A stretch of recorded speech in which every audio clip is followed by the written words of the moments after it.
একটা বস্তু নেওয়া যাক এবং সেই বস্তুটিকে আমরা সমদ্রুতিতে ধরে নিলাম 2 মিটার পার সেকেন্ড দ্রুতিতে একটা বৃত্তাকার পথে বা একটা ঘূর্ণায়মান পথে আমরা তাকে নিয়ে একটু চলাচল করা শুরু করি। এই বস্তুটির এখন কোনো ত্বরণ আছে কিনা সেটা আমাদেরকে নির্ণয় করতে হবে। অর্থাৎ প্রশ্নটি হচ্ছে সমদ্রুতিতে এই যে ঘূর্ণায়মান বস্তুটি রয়েছে তাকে কোনো ত্বরণ আছে? প্রশ্নটা প্রথমে শুনতে একটু অ্যাবসার্ড মনে হয় বা একটু অদ্ভুত মনে হয় যে আসলে এই বস্তুটার তো অলরেডি আপনি বলেই দিয়েছেন সমদ্রুতিতে আছে। সমদ্রুতিতে যে বস্তু আছে তার ত্বরণ কিভাবে হবে? ত্বরণের জন্য তো আমার অন্তত এই যে দ্রুতিটা রয়েছে তার তো একটু পরিবর্তন হতে হবে বা বেগের মানের পরিবর্তন হতে হবে। এখানে তো বেগই নেই, কারণ এটা তো সমদ্রুতিতে ঘুরছে। একটু চিন্তা করি এখন। আমরা বলেছিলাম যে কোনো ভেক্টর রাশির পরিবর্তন মূলত তার মান এবং দিক যে কোনো একটি পরিবর্তন হলেও কিন্তু হয়।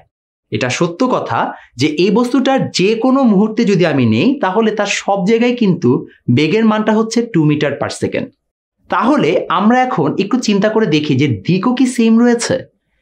এই অবস্থানে তার দিক হচ্ছে এই দিক বরাবর, এই অবস্থানে তার দিক হচ্ছে এই দিক বরাবর, এই অবস্থানে তার দিক হচ্ছে এই দিক বরাবর। আমরা খেয়াল করে দেখছি যে প্রত্যেক অবস্থানে তার কিন্তু ডিরেকশন বা দিক এক নয়, অর্থাৎ পরিবর্তন হচ্ছে। এর অর্থ হচ্ছে তাহলে কিন্তু তার প্রত্যেক মুহূর্তেই দিকের পরিবর্তন হচ্ছে। তথা আমরা যতই বলি এটি সেম মান নিয়ে ঘুরছে তার দিক পরিবর্তন হচ্ছে, অর্থাৎ এটি কিন্তু অবশ্যই একটা বেগের দিকের পরিবর্তন।